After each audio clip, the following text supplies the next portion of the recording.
I would invite on stage Mr. Bansi Jaising, Chairman Emeritus Pure Ventures. He would be making his presentation on iron ore current concerns. I made this presentation hoping that I'll probably have an opportunity to speak in the first half of the day, but we are already into the evening, so my slide says good day, but it's actually good evening, ladies and gentlemen, and the super efficient Marex team led by Captain Kamal Chadda and C.K. Sharma and the ladies that are part of his team. Thank you very much. I'm here given an opportunity by Marex to talk on the iron ore trade. Even though I'm over the hill for sure. Briefly for you who do not know me, I spent 54 years in the shipping industry after training on the Baltic Exchange in the early 60s and finally taking the decision to hang my boots. I shall begin by talking about the Indian iron ore trade in my first half before I move to share with you the international iron ore pattern.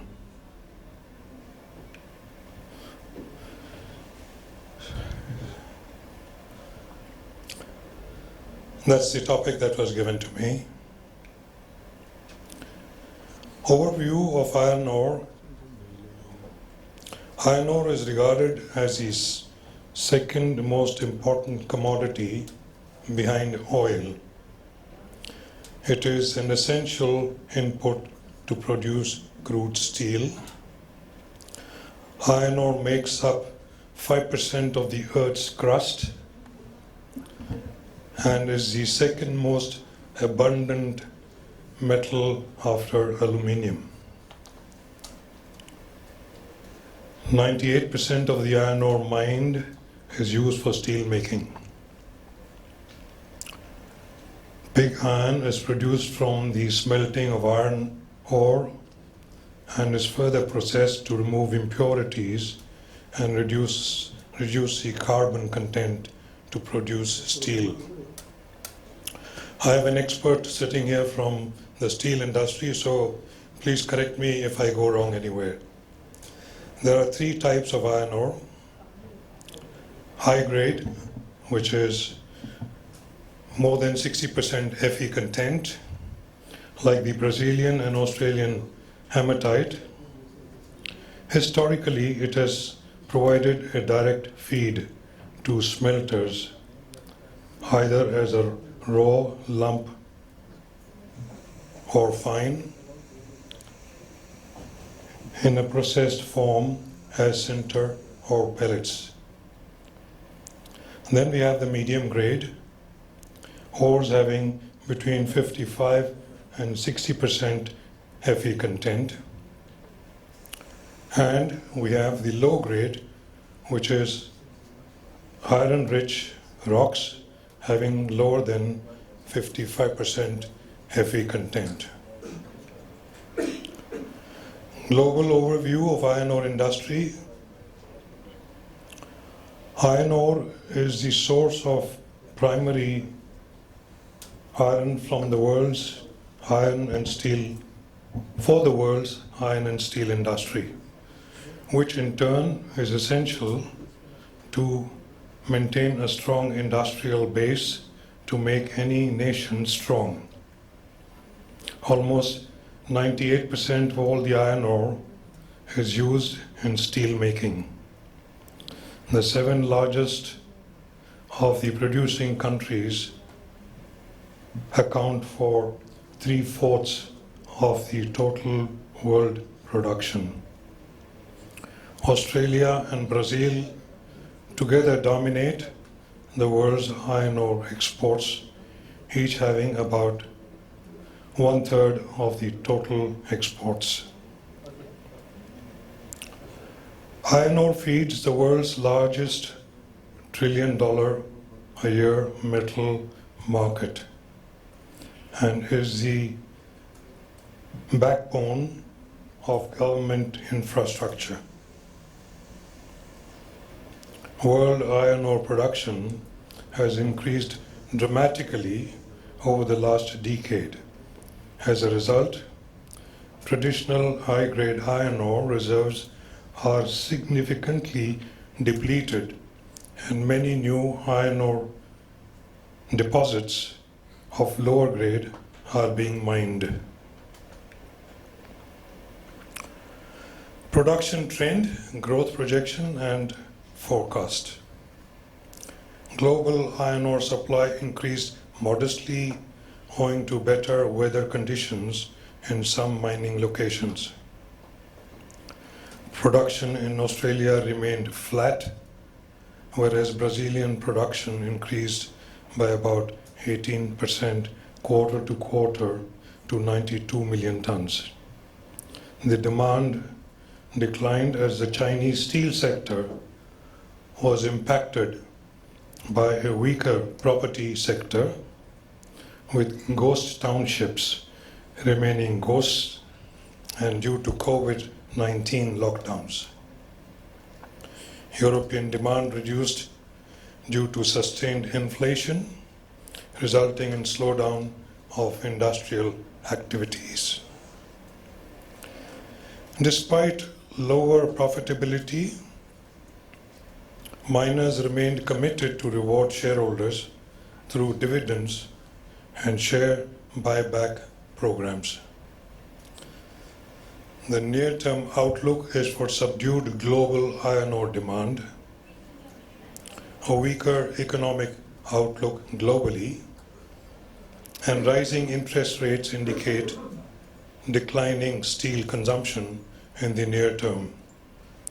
This may be partly offset by Chinese stimulus to fund stalled construction policies, not an easy proposition with defaults they are having in the real estate sector in China getting global attention. Chinese sales of bad loan securities jumped 46% in 2023. Real estate slump could lead to prolonged economic stagnation in China. China real estate crisis. The Chinese banks decided to lend US $18 billion for whitelist projects. Is this a kind of real currency on paper or printed currency in China? No one can tell. Chinese pharma turns to global deals to cure their capital crunch. Global iron ore market to reach 2.7 billion tons by 2026. India has large reserves of iron ore, manganese ore, etc., and is home to fifth highest reserves of iron ore in the world. Maybe it is the fourth, I'm not sure. The plus points for the Indian iron ore is easy availability of low-cost labor force and presence of abundant reserves make India competitive in the global setup. I'm reminded of pre-COVID days, without taking names of companies, that I dealt with in the iron ore sector in Goa. I was told if a company, largest exporter of iron ore, produces X profit annually, we as a company producing 1/4 their volume can produce the same X profit also. And iron ore is not a perishable commodity that we need to excavate to produce more iron ore. It made a lot of sense to me what the chairman of the company said about not excavating the earth for a valid reason. It is imperative to note that the iron ore growth projections are directly linked to steel demands, as 98% of iron ore is used in making steel. Demand for iron ore and steel will continue given the strong growth expectations for the residential and commercial building industry. And I'm talking about India right now. Look at our very own city, Mumbai. Show me a road that is not dug up. Count the number of bridges of the colonial period that are being raised to build new. I'm not getting into how the project costs are arrived at, but we still have a corporation that is perhaps the richest in the country, if not in the world. The challenges that are faced by the Indian iron ore industry: mining and metals companies have to deal with many variable factors, i.e., societal expectations, decarbonization of value chains, geopolitical risks, digital transformation, and unique challenges to portfolio and capital investment decisions. Cumbersome statutory compliances, requirements leading to organizational inefficiencies and penal consequences. The Ministry of Steel has set up a target to achieve 255 million tons of steel production by 2030-31. And for this, there is a need of 437 million tons of iron ore in the current financial year. If the dependence on high-grade ore is continued, the resources would get depleted in another 15 to 20 years. Depleting high-grade reserves, coupled with increasing demand in the country, poses huge challenges for the geological, mining, and beneficiation activities. China monthly iron ore imports, seasonality. I have avoided the graphs deliberately, but here you have.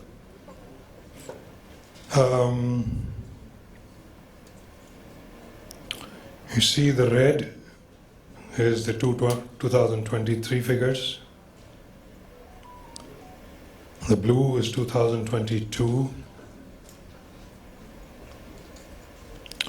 They peaked in sort of August of 21, but since then they've either declined or remained steady.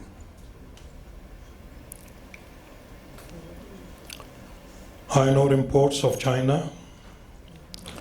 In December 2023, China imported 100.9 million tons of iron ore, 11% year on year based on Chinese customs data. Total iron ore imports to China in the calendar year 2023 were 1,180.6 million tons, a 6.6% plus year on year on the same period 2022. Total iron ore imports to China in the whole of 2022 were 1,108 million tons, which was a negative of 1.6% year on year on 2021. So what are the iron ore stockpiles in China particularly?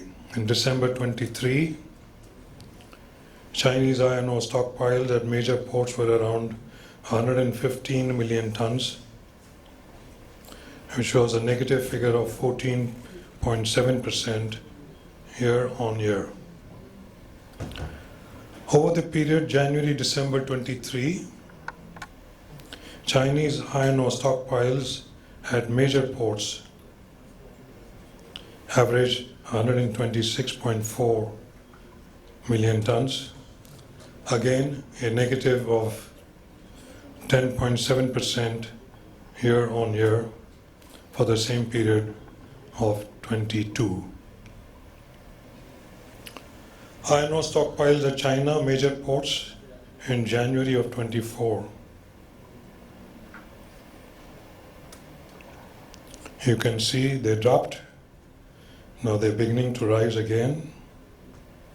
Of course, the peak was in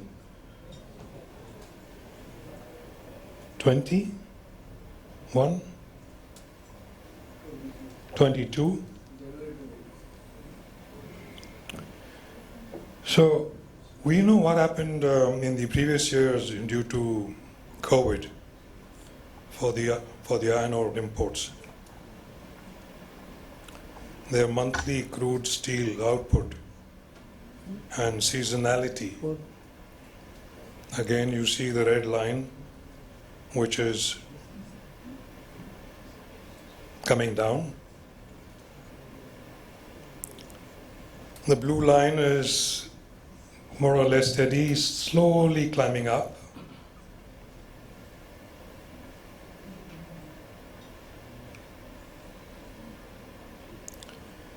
Chinese trade by commodity, according to the Chinese customs data. The volume in December 2023 was 100.86 million tons, which was a negative of 1% month on month, or 11% plus year on year. I'm talking about iron ore.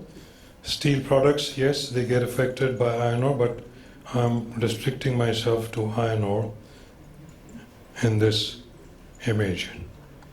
The volume in the year 2023, you can see, was 1180.61 for the year, a 6% growth year on year.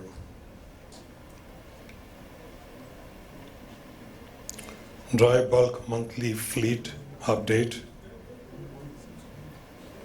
as of February 2024. I'm sorry I can't read those small figures from this distance, but I'll leave it to you to read in comparison to the previous year.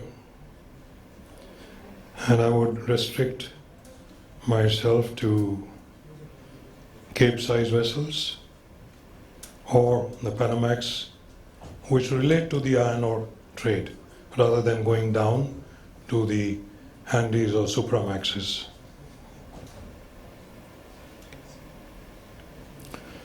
Dry bulk 1 year time charter rates, here again, if you see the red line, for the last 5 years, how the time charter rates have moved for the Cape-size vessels, or the Kamsarmaxes. Forget about the Supramaxes and the handy sizes.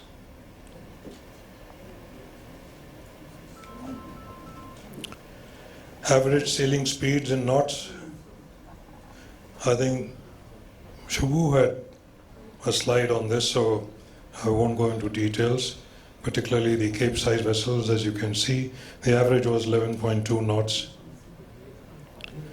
And in the 12 months was 11.1, so not much change there. Baltic Exchange FFA benchmarks. Here is something I have a question for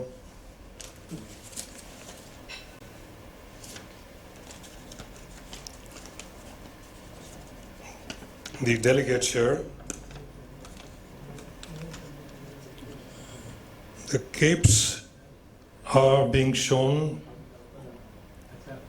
for 5th March 24 with an average earning of $33,000. I'm talking about FFA rates.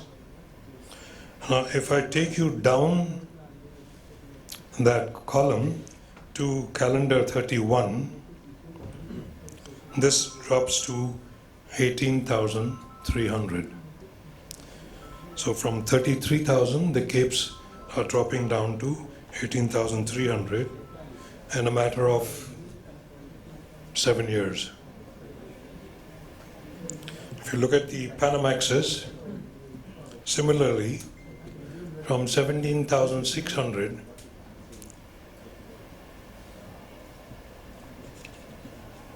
they're dropping down to, sorry, I can't read that figure here, but you have it on the screen. So my question is, if you are giving an FFA rate today of 33,000, why are you sliding it down to 18,300 for calendar 31? What are the factors that make you go down on those FFA rates? I did ask this question a couple of months ago to one of the large broking houses, international broking houses, and they said, well, that's an estimate. I wanted to go back and ask him, what is the basis of your estimate that you make it drop from 33,000 to 18,000? So what are you going to project to an investor if these are your FFA rates? The investor is not looking at your return today or tomorrow or the next 2 years or 3 years. If he's investing money, he's obviously looking at what are your potentials for the next 5-7 years. It's a question that I think we should all listen and talk about. Okay, so I almost come to, I can see the clock is already 0. So Professor John B. Goodenough, a Nobel Prize winner for work on lithium-ion battery in 2019, at the age of 97 said, if one retires, it doesn't mean he should wait to die. An eye-opener statement by a statesman. I thank you very much, gentlemen, for listening to me. I think I've done my presentation in time. We can take in questions for sir.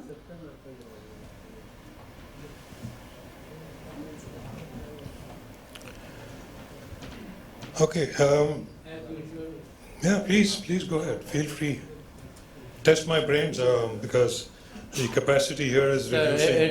It's reducing year by year. So sir, it's go not ahead. my question to you. If you make space here, maybe I can add something more. It's not my question to you. Please. I would try and answer your question because I do Sure. I do teach shipping risk management and derivatives. Sure.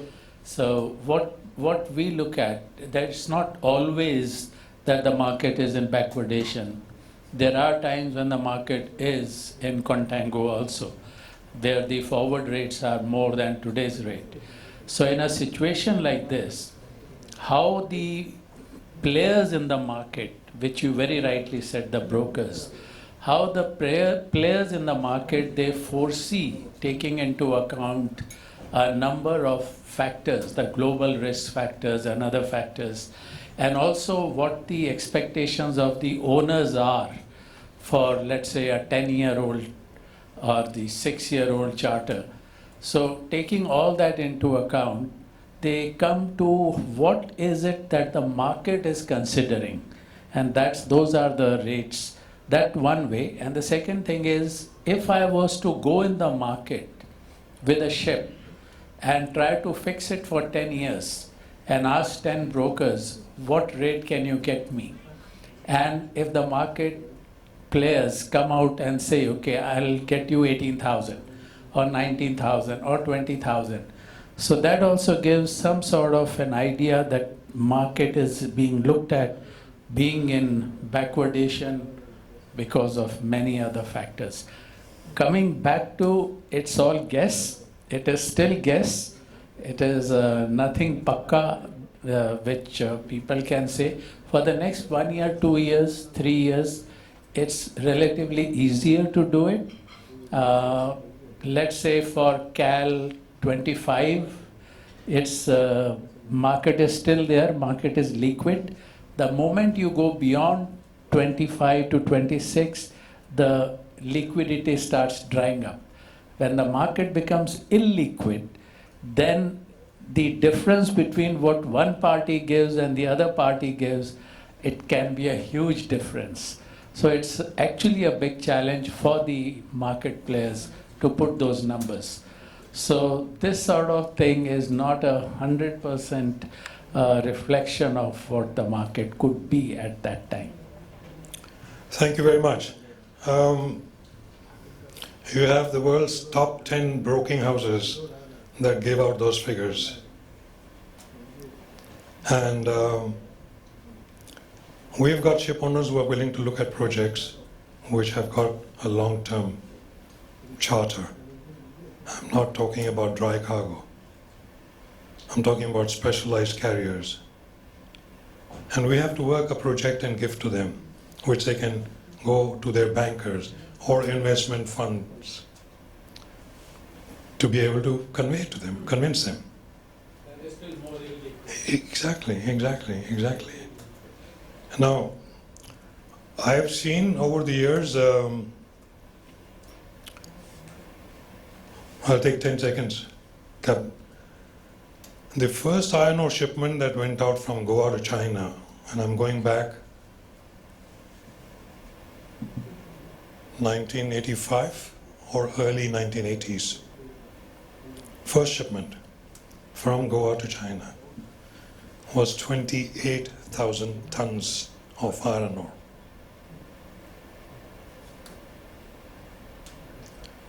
I've seen Goa as a port,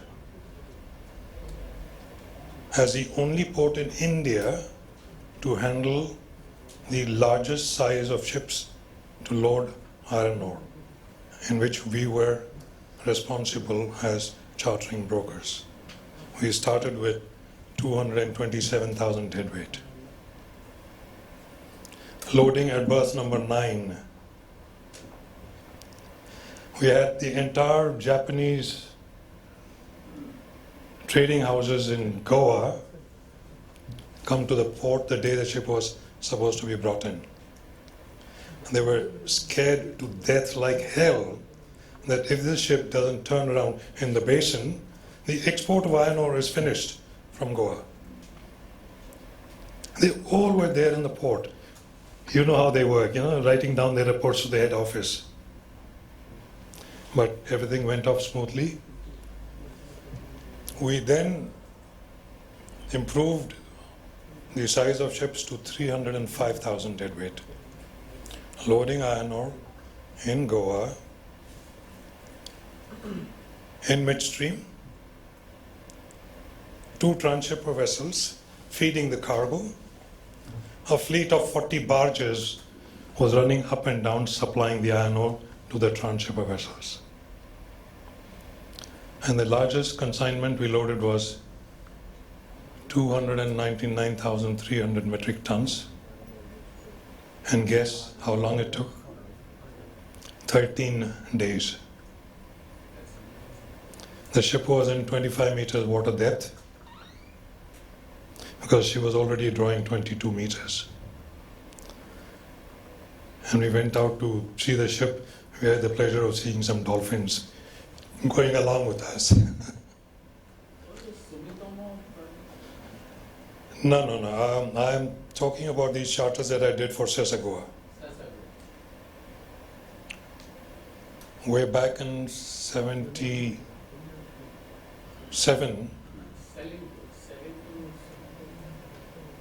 No, most of these big ships went to Europe. Yes. In 77, we started with 140, 150,000 deadweight. This was what FE said. Sorry? What FE 56, 57? FE. It was medium grade because the high grade was not in Goa. Goa was not known for high grade. Goa was known for low grade. Maybe some mines had medium grade. Most of your high grade iron ore came from Karnataka, Kudremukh, if you remember, or even Orissa. Goa was only low grade, nothing else. But unfortunately, too much of illegal mining happened in Goa, which has brought the export down to nil. Anything that's coming into Goa for export is coming from Karnataka by rail into Goa port and then being shipped out, but not more than Panamaxes. Thank you, sir. The presentation, I think, is full of data and full of information. I try and create space here so that more data goes in there. Thank you very much. Thank you very much, sir. I request Captain Kamal Chadda to present a small token of our appreciation to Mr. Bansi Jaisingh ji.